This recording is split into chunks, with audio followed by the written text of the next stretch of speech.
There's lots of information out there on how often ransomware attacks are launched and who are targeted. And there's tons and tons of information.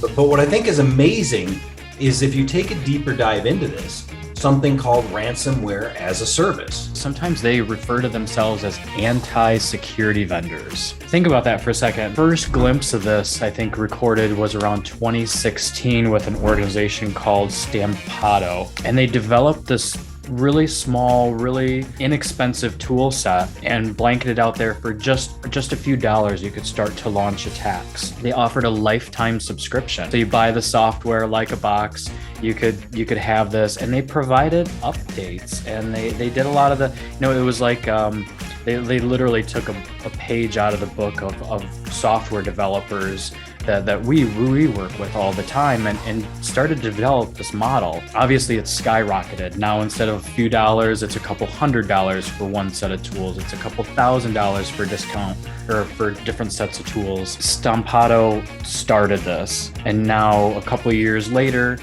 fast forward, you've got ransomware as a service or I should say you have the beginnings of ransomware as a service. Now we're talking a couple $100 for toolkits. Maybe this is a phishing kit or a password cracker, a decryptor. Now we're talking like 2017, 2018, when things really start to get going. We start to see some big names.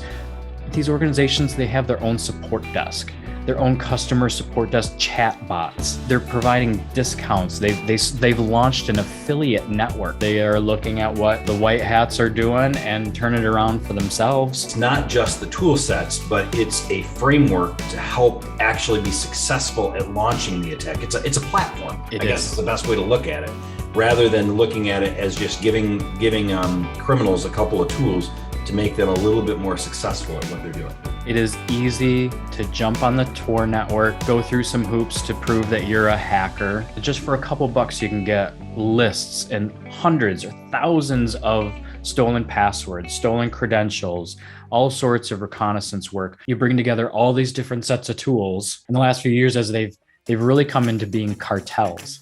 These are very sophisticated groups of syndicated crime organizations that reach out and bring people under their umbrella to spread what they're doing. It's not just now you buy my tool for $400. It's I'm going to let you rent the tool, and if you get into this organization and you get a ransom, I'm going to get 30%. I'm going to get 40%. Oh my gosh, think of when they get artificial intelligence and machine learning to rapidly change and morph their code for ransomware, how fast it's going to be. Some of it's already happening. They build this stuff in the cloud. They use the cloud resources to scale and to get the power behind their tool sets to develop. What happens when quantum computing comes along?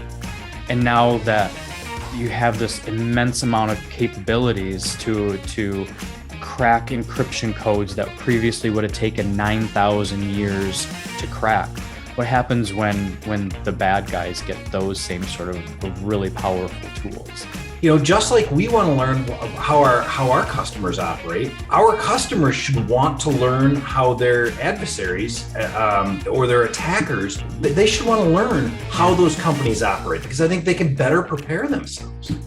We're not comprehending the total scale and impact that this could have. People can't seem to wrap their head around it because they don't. It's one of those things where if you can't see it and touch it, it doesn't exist. You know it exists because they tell you. I believe that people have become numb to the impacts of cyber warfare.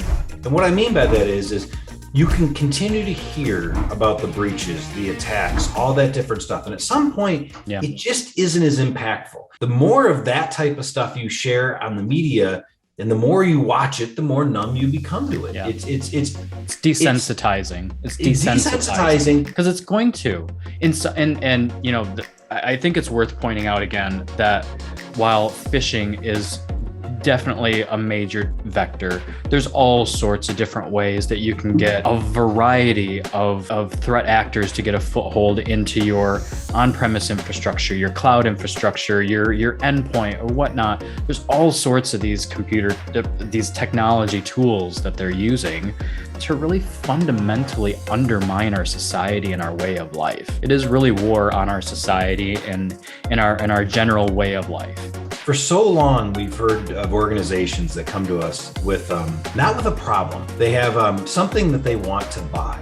We run into this all the time. We need your help to find a good SIM provider. Why? Yeah. Because that's what we've been told we need to do. I got to check a box.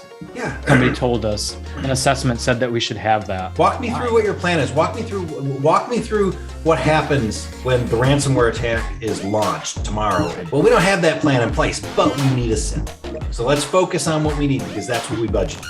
That was a major point that the Verizon DBIR called out this year. Just going to put in a little shout out to that. Incident response planning. It has to be top of mind. If you are seriously going to spend any money on any sort of security service, if you do not have a plan in place, what the hell good use is that tool or that shiny new object that you're going to buy if you don't know exactly what it's going to do, how it's going to reduce or compensate or save your ass in the middle of it? Like, then you're just buying stuff to buy stuff and you're really not doing your job. And when I started out, I wanted to build things. I still love to build things, but I wanted to build things. I wanted to put things together. I wanted to, create these wonderful, magical, virtual environments that do crazy, cool things. And now we've got people that are using the same tool sets and the same ingenuity, reading the same books that I do to break it down, to destroy it, to take it down. And I mean, I've been able to adjust my mindset to fight back and go on the offensive and the defensive at the same time. But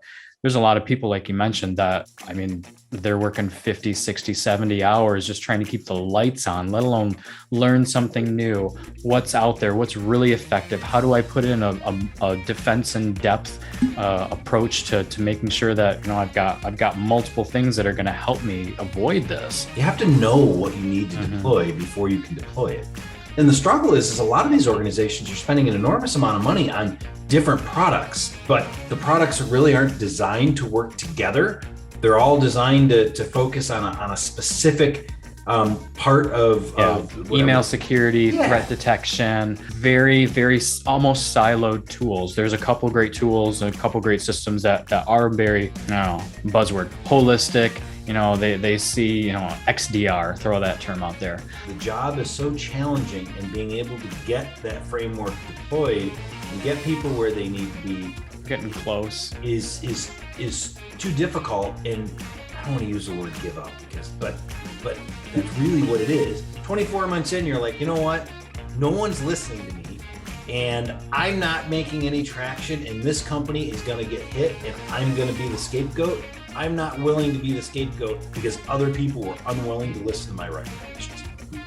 The easy thing is rarely, if ever, the right thing.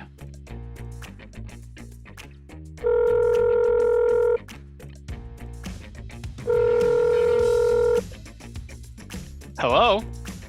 Good afternoon. Is Mark Cummings available?